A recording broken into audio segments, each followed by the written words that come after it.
Meu marido me expulsou de casa depois de acreditar nas mentiras da mãe dele, dizendo: o bebê que ela carrega não é seu. Eu a vi com outro. Eu gritei: é mentira. E foi nesse momento que a irmã dela veio até mim e começou a me chutar. Como se isso não bastasse, ela pegou uma barra de ferro e começou a me bater. Olhei para o meu marido, esperando que ele me defendesse, mas ele apenas ficou atrás da mãe, enquanto ela sorria com desprezo e gritava: ainda não é suficiente. Bate mais nela. Alguém ouviu meus gritos e chamou a polícia. Quando chegaram, tentaram ligar para os meus pais, mas eles disseram: não temos filha. Foi aí que decidi destruir a vida de todos. Meu nome é Irene, e essa é a história de como passei de esposa grávida a alguém que perdeu tudo e, depois, destruiu sistematicamente a vida de cada um que me traiu. Era uma tarde de terça-feira em março quando meu mundo desmoronou. Eu estava grávida de 4 meses, esperando aquele que deveria ser nosso primeiro filho juntos. Meu marido, Dali, e eu estávamos casados havia 3 anos e, apesar da constante interferência da mãe dele, Bonnie, tínhamos sido relativamente felizes. Ou pelo menos eu achava que sim.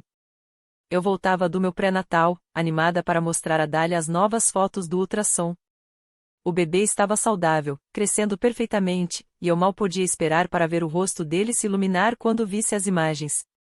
Entrei pela porta chamando o nome dele, mas o encontrei sentado na sala com Bonnie e a irmã dela, Connie. O ar estava pesado de tensão, e os 3 me encaravam com expressões que eu nunca tinha visto antes. Dali, o que está acontecendo? Perguntei, largando a bolsa e as fotos na mesa. Bonnie se levantou primeiro, o rosto distorcido de uma raiva que parecia santa. Não ouse fingir inocência, sua. Eu te vi semana passada. Eu te vi com aquele homem no café do centro. Rindo, de mãos dadas, bem íntimos. Meu coração disparou. Do que você está falando? Você se enganou. Mas Bonnie se virou para Dali e disse: o bebê que ela carrega não é seu. Eu vi ela com outro. Eles pareciam juntos há meses. Ela tem mentido para você o tempo todo. Senti o sangue sumir do meu rosto. Dali, você não pode acreditar nisso. É mentira. Eu nunca estive com ninguém além de você. Você me conhece melhor do que isso. Ele me olhou com olhos cheios de mágoa e repulsa. Minha mãe não mente, Irene.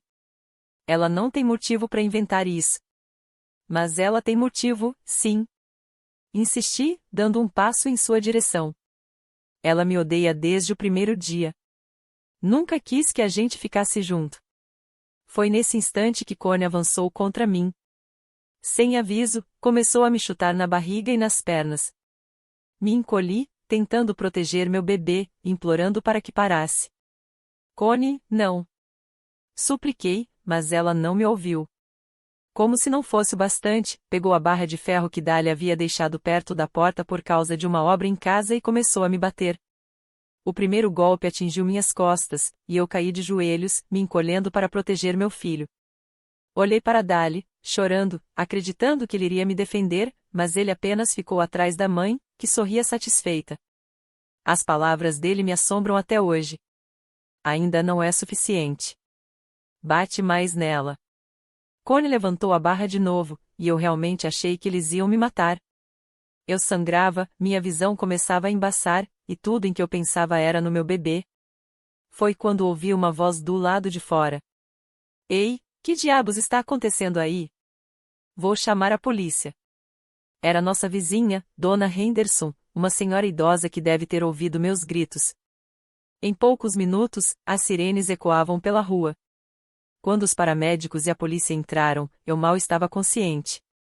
Eles me encontraram caída no chão da sala, sangrando por vários ferimentos, enquanto Connie ainda segurava a barra de ferro. Gail e Bonnie tentavam limpar o sangue, como se isso pudesse apagar o que tinham feito. Os paramédicos me levaram às pressas para o hospital e, milagrosamente, meu bebê estava bem. Machucado e abalado, mas vivo. Passei 4 dias internada e, durante esse tempo, a polícia tentou entrar em contato com minha família para avisar o que havia acontecido. Eles encontraram o número dos meus pais nos contatos de emergência do meu celular, informação que eu nunca tinha atualizado desde nosso afastamento, 3 anos atrás. Foi então que recebi o segundo golpe devastador. Quando os policiais ligaram, minha mãe atendeu. Depois de ouvir o que tinha acontecido, ela disse algo que despedaçou o pouco que restava do meu coração. Nós não temos filha. Meus próprios pais, que haviam me deserdado quando casei com Dali contra a vontade deles, se recusaram a reconhecer minha existência, mesmo na minha hora mais sombria. O policial parecia desconfortável ao me dar a notícia, mas via compaixão em seus olhos. Deitada naquela cama de hospital, sozinha e traída por todos em quem confiei, algo dentro de mim quebrou. Mas não foi uma quebra que me deixou derrotada. Foi o tipo de ruptura que nos transforma em algo mais duro, mais frio e infinitamente mais perigoso. Então, decidi destruir a vida de todos. A primeira coisa que fiz foi documentar tudo, cada ferimento, cada laudo médico, cada boletim de ocorrência. Connie foi presa por agressão com arma letal, e Bonnie foi acusada de cúmplice. Gale não sofreu acusações criminais, mas eu garanti que ele soubesse que seu pesadelo estava apenas começando. Ainda no hospital, liguei para minha advogada, Lucy Campbell, que eu conhecia do trabalho. Ela era especializada em direito de família e tinha a reputação de ser implacável quando seus clientes eram injustiçados. Ao ouvir minha história, ficou horrorizada e imediatamente aceitou pegar meu caso. Irene, o que eles fizeram com você é imperdoável, disse Lucy em nossa primeira reunião oficial. Nós vamos fazê-los pagar por isso de todas as formas possíveis. O primeiro processo foi contra Connie, por agressão e lesão corporal. As provas eram esmagadoras: boletim policial, relatórios médicos, testemunho da senhora Henderson, e o fato de que Connie foi pega em flagrante com a barra de ferro. Processamos por despesas médicas, danos morais, sofrimento físico e psicológico. O valor, $500.000. Lucy foi meticulosa na construção do caso. Passamos semanas reunindo provas, entrevistando testemunhas e documentando cada detalhe do ataque. Só os prontuários médicos já pintavam um quadro aterrorizante. Eu sofri 3 costelas fraturadas, uma concussão, múltiplas contusões e quase perdi Emma por causa do trauma. Na audiência, Connie tentou alegar legítima defesa, dizendo que eu havia atacado Bonnie primeiro. Quando Lucy a pressionou sobre essa mentira óbvia, ela se enrolou e se contradisse várias vezes. O taquígrafo mal conseguia acompanhar a confusão da história. Então, você está me dizendo, disse Lucy, calma mas letal, que minha cliente, grávida de 6 meses, representava tamanha ameaça a uma mulher saudável de 45 anos e sua irmã de 62, a ponto de justificar ser espancada com uma barra de ferro? O advogado de Connie, um defensor público claramente despreparado, fez uma objeção fraca. Mas o estrago já estava feito. Connie não tinha defesa crível, e todos na sala sabiam disso. O julgamento civil foi ainda mais devastador para ela. Lucy providenciou que as fotos dos meus ferimentos fossem exibidas em destaque no tribunal. O júri, formado em sua maioria por pais e avós, ficou visivelmente chocado ao ver o que Connie havia feito com uma mulher grávida. Durante meu depoimento, mantive a compostura e fui totalmente factual. Não precisei exagerar ou dramatizar, a verdade já era condenatória o suficiente. Quando descrevi o momento em que olhei para Dali e o vi encorajando mais violência, alguns jurados enxugaram lágrimas. O testemunho de Connie foi um desastre. Ela parecia fria, sem remorso e totalmente desconectada da gravidade do que havia feito. Quando Lucy perguntou se ela se arrependia, Connie respondeu: eu estava defendendo minha irmã. Eu faria de novo. O júri deliberou por menos de 2 horas antes de retornar o veredito a meu favor, concedendo o valor integral que pedimos. Connie desabou em lágrimas quando a sentença foi lida, finalmente percebendo o tamanho do preço que teria de pagar. Connie, que trabalhava como secretária em uma pequena seguradora, não tinha aquele dinheiro. O processo a obrigou a vender a casa, liquidar suas economias de aposentadoria e declarar falência. Mas assistir à perda de seus bens materiais não era suficiente para mim. Eu queria que ela entendesse que ações têm consequências que vão muito além do dinheiro. Por isso, contratei um investigador particular chamado Pat Shen para vasculhar a vida dela. Pat era um ex-detetive da polícia que havia aberto sua própria agência depois de se aposentar. Era minucioso, discreto e tinha contatos valiosos pela cidade. Vou encontrar o que houver para encontrar, me garantiu no nosso primeiro encontro. Pessoas capazes do que ela fez com você geralmente escondem outros esqueletos no armário. Pat estava certo. O que ele encontrou foi uma verdadeira mina de ouro de informações que destruiria Connie ainda mais. Descobriu-se que ela vinha desviando dinheiro da empresa onde trabalhava havia mais de 2 anos, retirando pequenas quantias das contas de clientes que acreditava que ninguém notaria. O esquema era, na verdade, bastante sofisticado. Connie identificava contas inativas clientes que não faziam reivindicações nem entravam em contato havia mais de 1 ano. Então, criava taxas administrativas falsas e redirecionava esses pagamentos para uma conta pessoal aberta em nome de uma versão levemente alterada do nome da empresa. Pat descobriu que Connie havia desviado mais de $80 mil usando esse método através do sistema da seguradora, ao qual tinha acesso administrativo como secretária. O dinheiro era usado para alimentar um vício em jogos que sua família nem sequer sabia que existia. Todo fim de semana, ela dirigia por 2 horas até um cassino e perdia milhares de dólares em caça-níqueis e blackjack. Além disso, acumulava dívidas de cartão de crédito até o pescoço. Pat relatou que a mistura entre o vício em jogos e a tentativa de sustentar um estilo de vida que não podia pagar criava a tempestade perfeita. Talvez fosse por isso que Connie estava tão agressiva e violenta. Pessoas sob esse tipo de pressão financeira muitas vezes descontam nos outros. Enviei uma denúncia anônima para a seguradora, junto com toda a documentação financeira detalhada que Pat havia descoberto. Organizei as provas de forma profissional, com rastros claros que seriam fáceis para os investigadores seguirem. A resposta da empresa foi rápida e implacável. Congelaram imediatamente o acesso de Connie aos sistemas, abriram uma investigação interna e chamaram a polícia.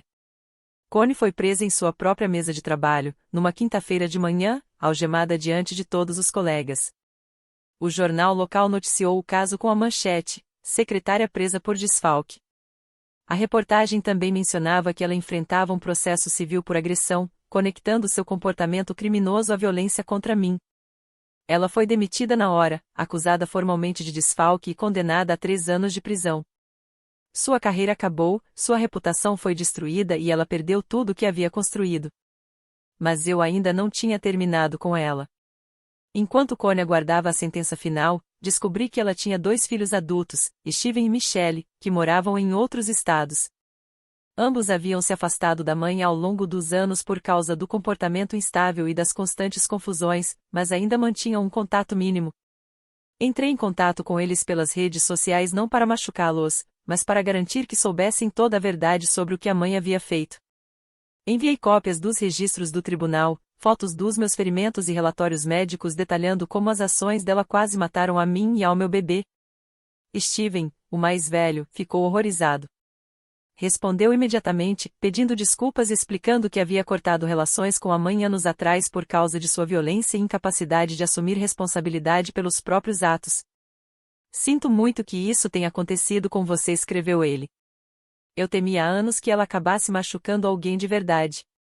Minha esposa e eu nunca permitimos que ela chegasse perto dos nossos filhos por causa de situações como essa. Espero que você e seu bebê estejam bem.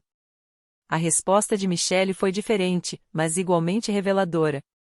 Ela não se surpreendeu com as ações da mãe, mas ficou furiosa por Connie ter envergonhado a família mais uma vez. Michelle, que trabalhava como professora, temia que a condenação criminal da mãe pudesse, de alguma forma, manchar sua carreira. Depois de conhecer toda a extensão dos crimes de Connie, os 2 filhos cortaram completamente os laços com ela. Quando, 18 meses depois, Connie finalmente foi sentenciada, nenhum dos filhos compareceu à audiência. Ela se sentou sozinha na mesa da ré, finalmente entendendo que suas ações haviam custado não apenas sua liberdade e segurança financeira, mas também sua própria família. Os 3 anos que passou na prisão foram, segundo relatos de Pat que acompanhava tudo através de seus contatos, extremamente difíceis. Connie não se adaptava ao ambiente rígido e acabou se envolvendo em várias brigas com outras detentas, que não toleravam sua atitude arrogante. Foi liberada após cumprir 2 anos e meio por bom comportamento, mas o mundo ao qual retornou era muito diferente daquele que havia deixado. Sua casa já havia sido vendida para pagar honorários legais e restituições. Os filhos de Connie não queriam mais saber dela. Os amigos a abandonaram. Ela era agora uma criminosa condenada, sem perspectivas e sem ter para onde ir. Acabou em uma casa de reabilitação, trabalhando em empregos de salário mínimo e lutando para encarar a realidade de que um momento de violência havia destruído toda a sua vida. A última atualização que recebi de Pat foi que ela trabalhava como faxineira noturna em um prédio comercial, morava em um minúsculo apartamento e mal conseguia se sustentar. A mulher que um dia se achou no direito de espancar uma grávida com uma barra de ferro agora estava completamente impotente, sozinha e obrigada a enfrentar, dia após dia, as consequências de suas escolhas. Essa certeza me trouxe uma satisfação que dinheiro nenhum poderia comprar. Mas Connie era apenas o começo. Nos 2 anos seguintes, fui atrás, sistematicamente, de todos que me traíram. A próxima foi Bonnie. As acusações contra ela como cúmplice de agressão resultaram apenas em liberdade condicional e serviço comunitário, mas eu não ia depender apenas da justiça criminal.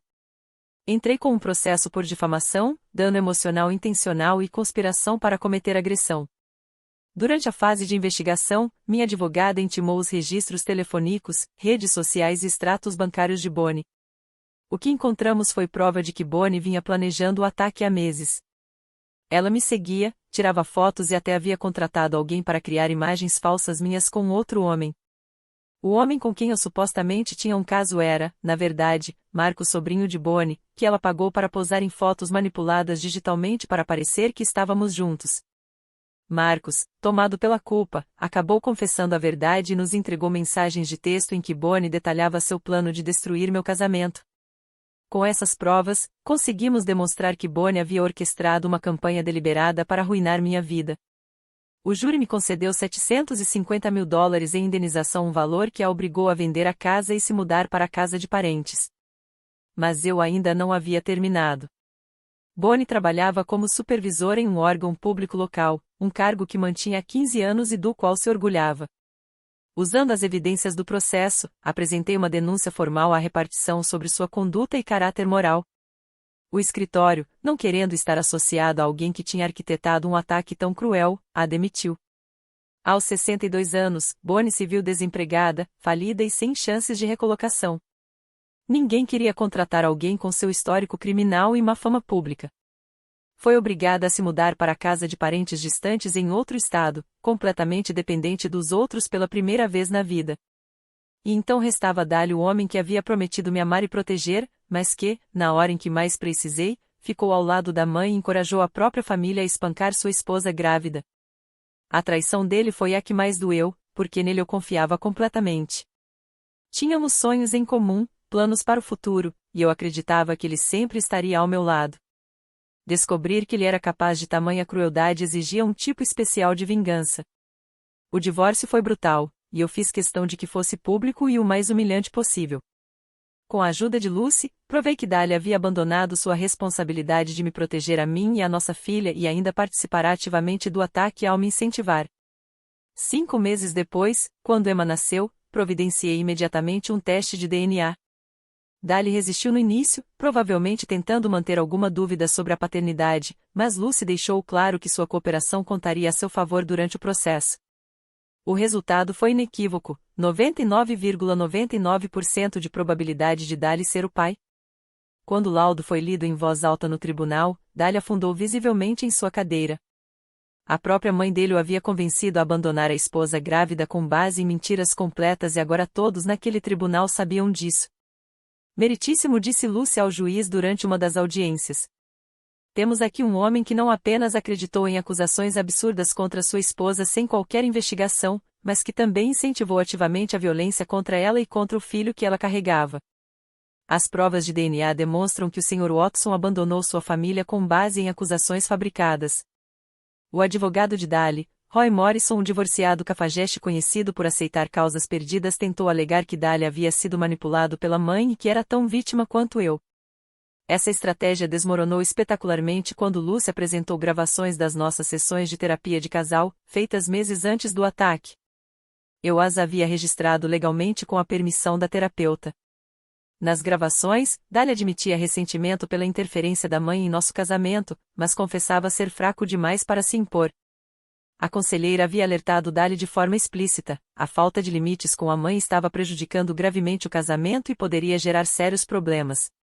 Então, você sabia que sua mãe era um problema, disse Lucy durante a audiência. Sabia que ela estava tentando destruir seu casamento. Teve aconselhamento profissional sobre como lidar com isso. E ainda assim, quando ela fez acusações contra sua esposa, você simplesmente acreditou sem questionar. Dali gaguejou, incapaz de formular uma justificativa coerente. Ficou claro que ele queria acreditar nas mentiras da mãe porque aquilo lhe dava uma desculpa para fugir das responsabilidades do casamento e da paternidade. No nosso estado, má conduta conjugal pesa nas decisões de divórcio e as ações de Dali se enquadraram como crueldade extrema. Eu fiquei com a casa, o carro dele, 60% dos bens e ainda recebi pensão alimentícia substancial. Além disso, Dali foi condenado a pagar pensão para nossa filha, Emma, que nasceu saudável 5 meses após o ataque. Mas o acordo financeiro foi apenas o começo dos problemas dele. Durante nosso casamento, eu havia aprendido que Dali era obcecado com reputação profissional e status social. Ele se orgulhava de ser visto como um engenheiro de sucesso, um bom sujeito. Eu faria questão de destruir isso também. Dali trabalhava na Hoffman Engineering, uma empresa de prestígio em construções comerciais. Estava lá havia 7 anos e já era cotado para se tornar sócio.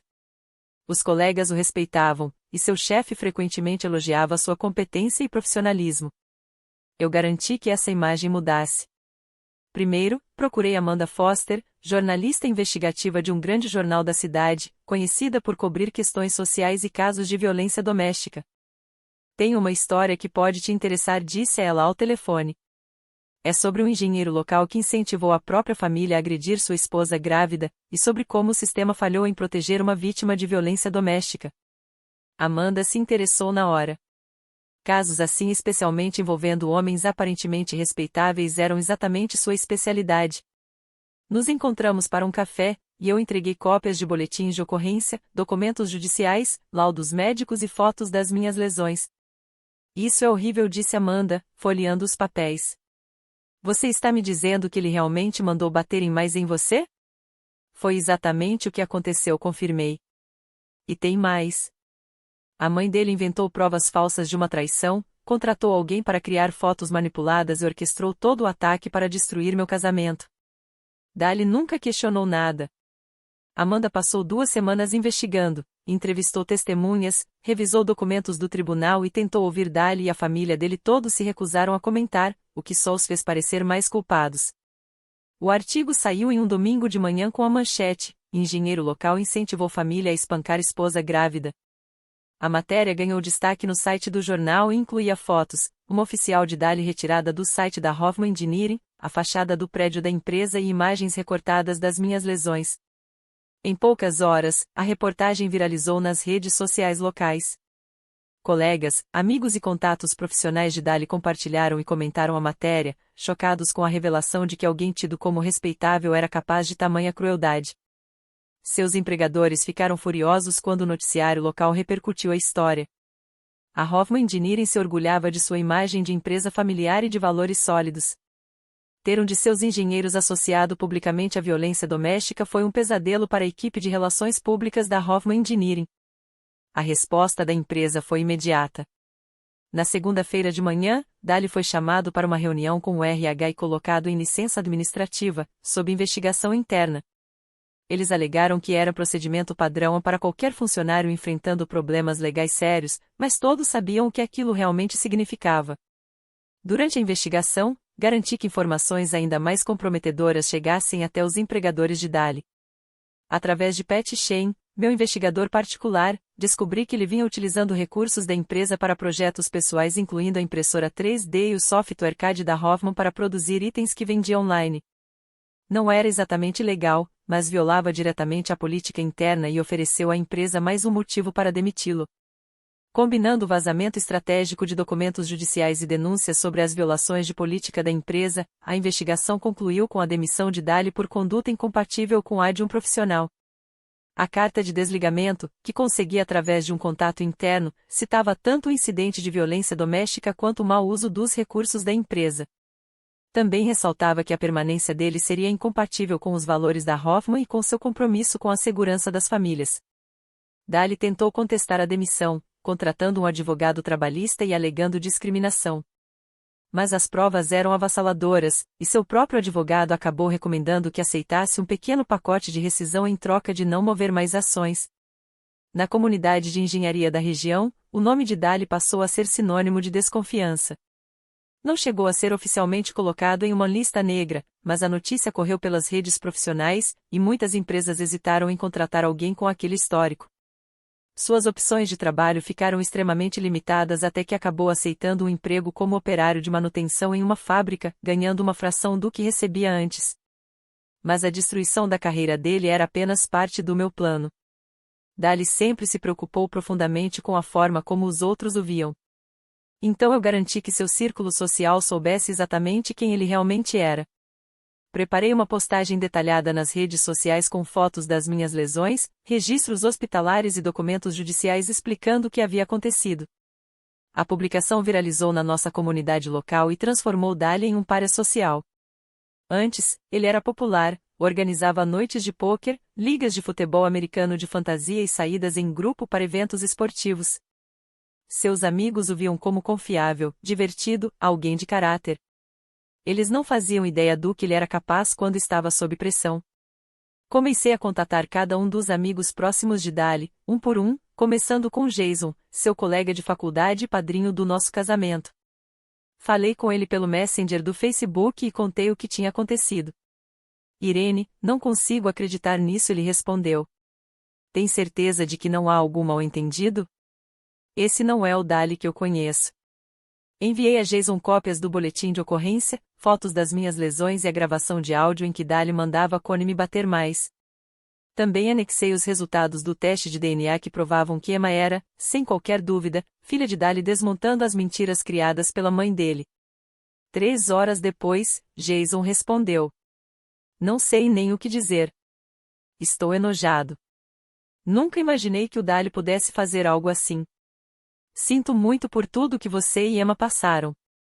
Em menos de uma semana, Jason já tinha compartilhado as informações com todo o grupo de amigos da faculdade. O chat em grupo que eles mantinham há 10 anos de repente ficava em silêncio sempre que Dali tentava participar. Quando ele sugeriu a viagem anual de golfe, ninguém respondeu. Quando convidou para sua festa de aniversário, apenas 2 pessoas apareceram e foram embora cedo. Os amigos de trabalho reagiram da mesma forma. Brent Williams, ex-colega e talvez o amigo mais próximo dele na Hoffman Engineering, declarou publicamente que estava enojado com as ações de Dali e que a amizade tinha acabado. Eu tenho esposa e filha. Só de pensar que alguém em quem confiei foi capaz de ficar parado enquanto a própria esposa grávida era espancada com uma barra de ferro me deixa fisicamente doente. Não quero nunca mais ver Dali Watson. Dali tentou se defender, dizendo que tinha sido manipulado pela mãe e que estava arrependido, mas ninguém queria ouvir desculpas. A imagem dele incentivando violência contra a esposa grávida era algo impossível de apagar. Nenhuma justificativa parecia suficiente para um nível tão profundo de traição. Um a um, seus amigos pararam de falar com ele. Até sua família estendida ficou horrorizada ao descobrir toda a verdade. O tio Thomas chegou a me ligar para pedir desculpas em nome da família e deixar claro o desgosto que sentia. O que o Dali fez é imperdoável. Conheço esse garoto desde que nasceu e nunca pensei que fosse capaz de algo assim. Você e esse bebê merecem muito mais. Dali também foi removido do cargo de voluntário no grupo de jovens da igreja, depois que o pastor recebeu várias reclamações de membros da congregação.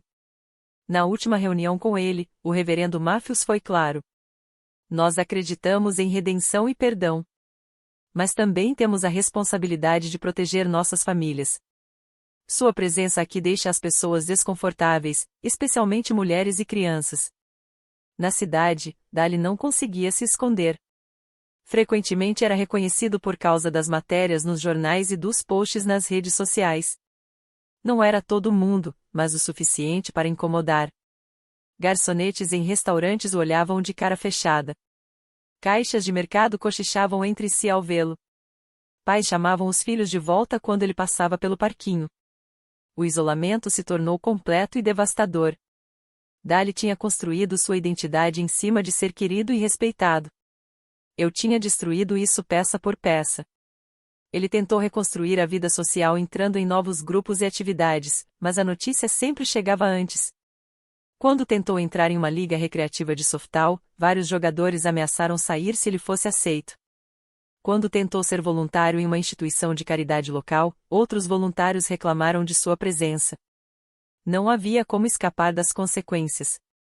O impacto psicológico foi severo. Amigos que ainda mantinham contato mínimo relataram que ele estava retraído, deprimido e amargurado. Culpar era mais fácil do que assumir. Culpava a mim por arruinar sua vida, a mãe por ter mentido, os amigos por o abandonarem, a sociedade por não perdoá-lo. Mas Dali nunca pareceu entender que toda a sua situação era resultado direto de suas próprias escolhas. Ele escolheu acreditar nas mentiras da mãe sem investigar. Ele escolheu me expulsar de casa. Ele escolheu assistir e incentivar a violência contra sua esposa grávida. Cada consequência vinha dessas decisões. As pressões financeiras só pioravam. Entre pensão alimentícia, honorários legais e a renda drasticamente reduzida, Dali mal conseguia se sustentar. Saiu de nossa confortável casa no subúrbio para um apartamento apertado em um bairro perigoso. Vendeu sua caminhonete e passou a dirigir um Honda Civic velho, com mais de 200 mil quilômetros rodados. A própria mãe, Bonnie responsável por tudo com suas mentiras, enfrentava suas próprias consequências e não tinha condições de ajudá-lo, nem financeiramente nem emocionalmente. Aquela família que antes parecia tão unida no ódio contra mim agora estava quebrada, cada um lidando com os destroços de suas escolhas. A parte mais satisfatória era saber que Dali teria de conviver com as consequências pelo resto da vida. Cada vez que alguém digitasse o nome dele no Google, encontraria as matérias sobre o que havia feito. Cada candidatura a emprego, cada possível relacionamento, cada novo círculo social seria marcado pelo seu histórico. Ele tinha trocado uma esposa amorosa, uma filha linda, uma carreira de sucesso e uma boa reputação por um momento de covardia e crueldade. O homem que um dia pareceu ter tudo agora era apenas um alerta vivo sobre os perigos do caráter fraco e da lealdade cega a familiares tóxicos. Mas eu ainda não tinha terminado. Lembre-se, meus próprios pais me deserdaram no momento em que eu mais precisei. Eles também mereciam uma punição especial. Meus pais, Robert e Margaret Johnson, eram pilares da comunidade. Meu pai era diácono da igreja, e minha mãe, presidente da associação feminina local. Sempre obcecados por aparências e status social, não hesitaram em me cortar da vida deles quando me casei com Dali contra a vontade deles. Usando meu nome de solteira, criei várias contas anônimas nas redes sociais e comecei a compartilhar a história de como meus pais haviam abandonado a própria filha e a neta no nosso momento mais sombrio. Incluí capturas de tela de mensagens que eu tinha enviado ao longo dos anos tentando me reconciliar e as respostas frias deles, rejeitando qualquer contato. A narrativa que construí foi pensada para atingir em cheio os valores da comunidade religiosa deles. Dei o título, Pais abandonam filha grávida após agressão brutal, e publiquei em grupos locais da comunidade, fóruns da igreja e páginas nas redes sociais. A reação foi imediata e avassaladora. Os membros da igreja ficaram horrorizados ao saber que um diácono havia virado as costas para a própria filha e neta. A associação feminina votou pela remoção da minha mãe do cargo de presidente. Meus pais, que tinham passado a vida tentando impressionar aquela comunidade, se viram de repente ostracizados e rejeitados. Mas fui além. Meu pai tinha um pequeno escritório de contabilidade que dependia quase totalmente de indicações dos membros da igreja e de conexões locais. Conforme a história se espalhava sobre a forma como eles haviam me tratado, os clientes começaram a levar seus negócios para outro lugar. Em apenas 6 meses, meu pai havia perdido mais da metade da clientela. O peso financeiro, somado ao isolamento social, colocou uma pressão imensa sobre o casamento deles. Toda a identidade de meus pais girava em torno da reputação de serem respeitados na comunidade e eu havia desmantelado essa imagem peça por peça. Minha mãe teve um colapso nervoso e precisou ser internada por sintomas relacionados ao estresse. Meu pai, vendo os negócios fracassarem e a esposa incapaz de funcionar, finalmente me procurou através de um conhecido em comum, implorando por perdão e pedindo para que eu parasse com tudo. Mas já era tarde demais para desculpas. Durante todo esse tempo, eu estava criando minha filha Emma como mãe solo. Ela era uma bebê linda e saudável, a cara do Dálio que só tornava a traição dele ainda mais dolorosa. Mas Emma me deu propósito e motivação para continuar lutando. Eu tinha documentado tudo, cada processo, cada vitória, cada momento. Quando meus inimigos finalmente perceberam que haviam me subestimado, lancei um blog chamado Reagindo, a jornada de uma mulher de vítima vencedora, onde compartilhei minha história e ofereci conselhos a outras mulheres que também haviam sido traídas e abandonadas. O blog começou a ganhar seguidores e logo fui convidada para palestrar em eventos de empoderamento feminino e seminários jurídicos sobre violência doméstica e traição familiar. Transformei minha dor em propósito, e minha história passou a inspirar outras mulheres que tinham sido injustiçadas. Um ano depois daquela terrível tarde de terça-feira, eu estava em pé no quarto que havia decorado para Emma, olhando para minha filha dormindo. Cada pessoa que havia me traído estava agora colhendo as consequências de seus atos. Connie estava na prisão, falida e sem emprego. Bonnie vivia exilada, dependente de parentes e incapaz de encontrar trabalho. Dali trabalhava em um emprego medíocre, isolado socialmente e se debatendo para pagar as pensões determinadas pela justiça. Meus pais haviam perdido o prestígio social, os negócios estavam à beira do colapso e o casamento deles em frangalhos. Alguns poderiam dizer que fui longe demais. Que a sede de vingança me consumiu e me transformou em alguém de quem eu não deveria me orgulhar. Mas eu discordo. Eu não comecei essa guerra. Eu estava apenas vivendo minha vida. Voltando de uma consulta pré-natal para compartilhar uma boa notícia com meu marido. Eles me atacaram, me traíram e me abandonaram quando eu estava mais vulnerável. O que eu fiz não foi vingança. Foi justiça. Usei o sistema legal, contei a verdade e deixei as consequências naturais se desenrolarem. Eu não inventei provas. Eu não criei acusações falsas. Eu apenas me certifiquei de que todos soubessem exatamente quem eram essas pessoas e do que eram capazes.